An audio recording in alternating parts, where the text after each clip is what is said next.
Hi. Hi. Hi. Hi, I'm Delicia Simmons. I'm Dominique Darden. I'm Brittany Castaneda. I'm Allende Chase. I'm Simona Stith. I'm Jelana Torres. I'm Kimani Smith. What's up, y'all? I'm Talashi Sawyer. I'm Katrina Battle. I'm Corey Laney.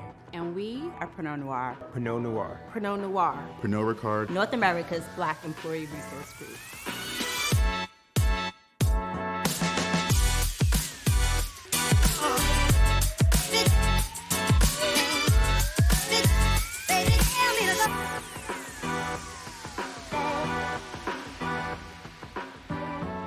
Welcome, everyone. We are enjoying some awesome cocktails, celebrating Black excellence. I'm Delicia. And I'm Dominique. And we are the co-leads of Pernod Noir, Pernod Ricard, North America's Black ERG. Today we are here with a few members of our ERG, and we're going to have a little conversation about Black culture, our experiences, and our inspirations. And we might tap a little bit into why Beyonce is just so daggone fabulous. But we're about to find out. Let's get into it.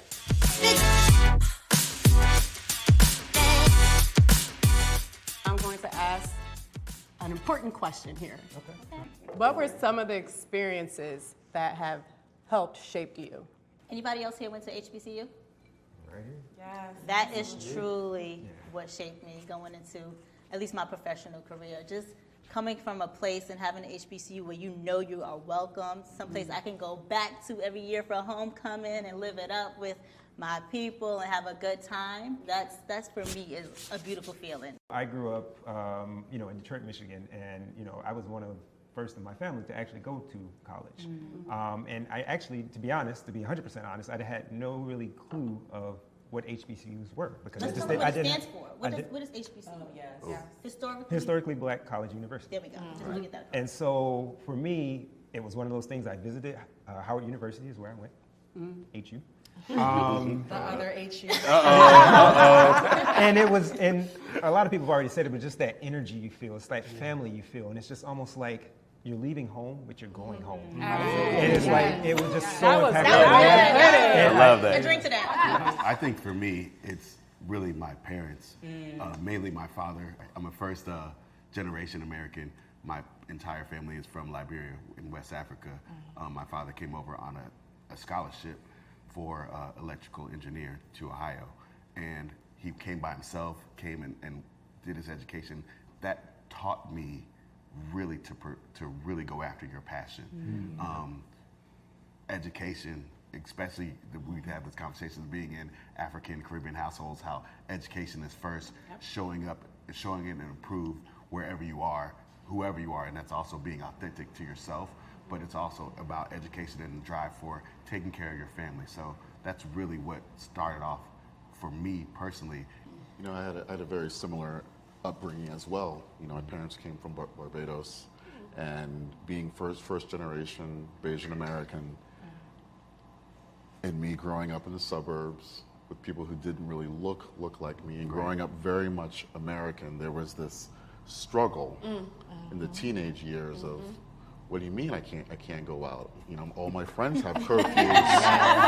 Be home by 10. Yeah. And it was, When the street lights come on, you better be in the house. Listen. but it was this thing, and I've noticed that, and I'm finding this now as I'm in my 40s, and I saw it more in my late 30s, of all those lessons of remembering who you are, remembering your education, remember how other people see you. All those lessons that I kind of had go in one ear and out the other as a child, they're resonating now. When do you guys feel the most connected to culture in general? I feel like being able to show up authentically as ourselves. I'm wearing my hair natural. I don't have the tightest texture, but it is curly, it is big. And several years ago, I wouldn't have necessarily felt comfortable to do this, but it's really nice to feel like I have that freedom, I have that support. If I want to wear my hair big, if I want to tie up my turban and wear some hoop earrings. But I feel like in the past, I haven't necessarily felt comfortable to do that, to show up in a way I would show up in my community. But I love that I'm able to do that more and more. And I feel like that's how I start feeling more connected to my culture, whenever I'm able to be and show up as my authentic self and kind of create space and facilitate that for other people to also feel like they can do the same. Yeah. When I interviewed with Pernod originally, I debated whether I should just wear my natural hair in a bun, pulled back. And I opted to wear my hair big, natural, curly for every interview and still got the job. And I felt accepted in my blackness. I don't want to be cliche, but I feel that as being part of the ERG, I think my background, I grew up in a Puerto Rican household. My mom's Puerto Rican, my dad's Puerto Rican, and I didn't really have that connection to my black side. So I kind of feel like I have that Puerto Rican experience at home, but when I come here, I can also connect to this other side of me that I didn't necessarily have growing up. And it kind of feels like putting two halves together and then like being around everyone else. I think it was very welcoming coming into this organization and feeling like I didn't have to code switch. I could be who I am and people would accept me for who I am. And I'm still professional, right? But I'm professional in a way that I do it and I can still serve with my same purpose, if that makes sense. What or who most inspired you? I think everybody probably gonna want to say their mama. I'm trying not to say my mama. After my mama, let me think on that. I think mine is just not one person. I mean, I said it before that I'm highly motivated by the people that I see that are represented and sitting at the round tables that are having these discussions. So I have, you know, a wide range of women that are not just black, that are also white. And so to me, it's just, you know, people who are truly invested into seeing me succeed. That's what I dive into. I mean, I would say, like, my parents, obviously, my mom is a force of nature, is a stay-at-home mom, and I think another person that inspires me is my dad. Some may know I lost him earlier this year, and I don't want to cry, but he was just hearing, like, people that were inspired by him, and just made me want to, like, live in my purpose and be a kinder and more genuine, like, human being, and just I think if you walk through life thinking like, oh, when I'm gone, what I want my impact to be, it kind of makes every decision like more purposeful. I think for me, it's very much my peers, like a lot of what a lot of you all were saying.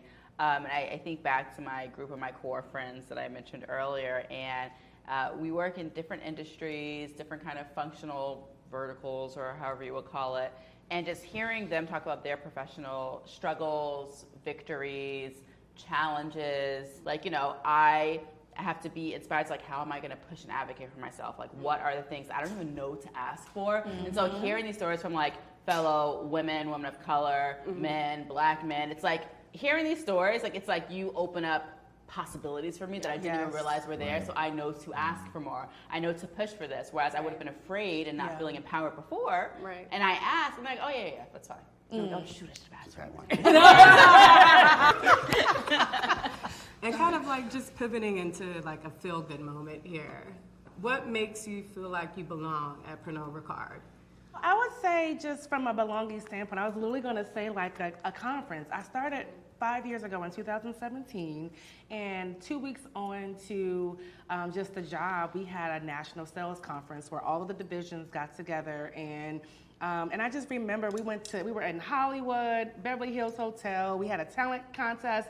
Our division won.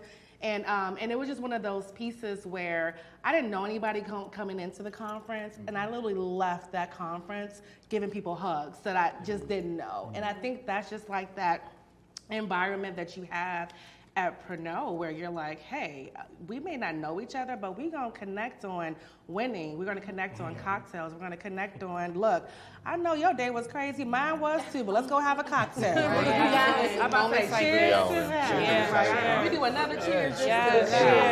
Absolutely. Cheers, y'all.